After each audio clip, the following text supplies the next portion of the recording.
new one, and then the one beside it's an original. This is an original stone. This is a new stone. That's a new stone. Oh, and that's an original.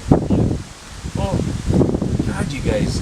Like, it just looks like it was there 150, 160 years ago. This one is the last one to come off here.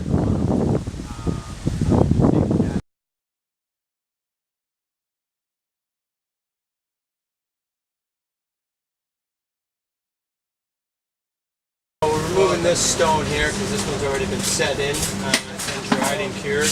We're removing this stone, installing this one. The one where this mark is, that's where the next stone is going to be going, but that will have to stay because of just to hold the weight of there, right? Yeah. And that's what we did on these top 6 courses. Piles like Brand and stuff like that. secure that stone, and we got some more there that will secure that top stone till we're ready to. So basically, what he's got to do is he's got to make shims of stone. Full start on, I guess. That's gorgeous. It's just gorgeous. And I noticed that you got these little These little groups here. Yeah. So what that is on our specs from the engineers here on this job, right at the back there. Yeah, I see that shim, yeah. So basically what he does is he measures and gets a shim for it. He'll cut it there and put it there. Okay, so when you're ready, yep. Yeah, so basically that's what's holding up the stone back there. It just lifts up the stone for him to come back and point the mortar in there to get the mortar back there. So, and it's actually got the same height continuing through the course right around.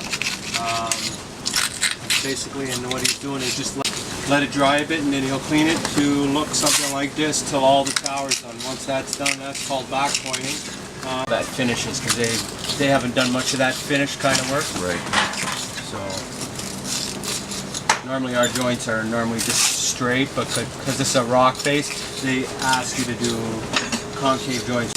I hope you guys are getting like $400 an hour.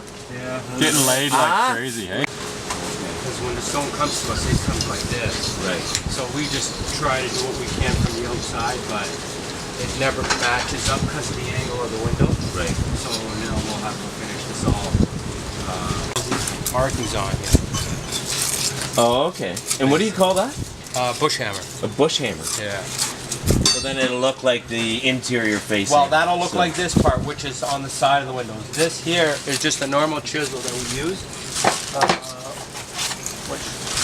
And then he'll mark with the pencil, slide it out, and then just chip at it away.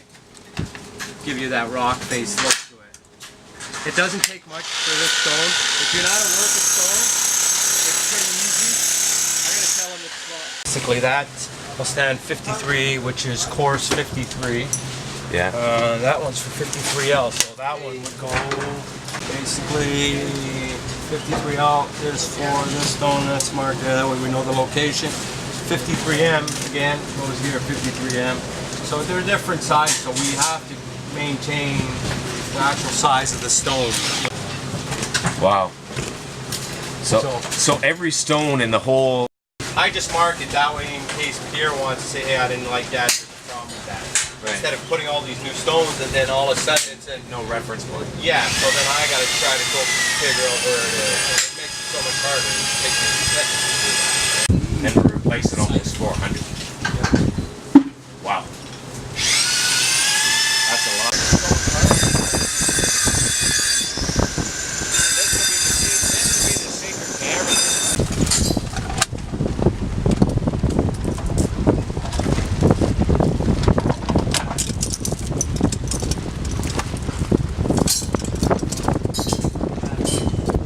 There's a buoy out here, and you gotta stay out past that buoy. What kind of boat do you got? 20-foot bow rider. Okay. An import? Yeah. It's an import? Yeah. All right. Can you point again, Mike?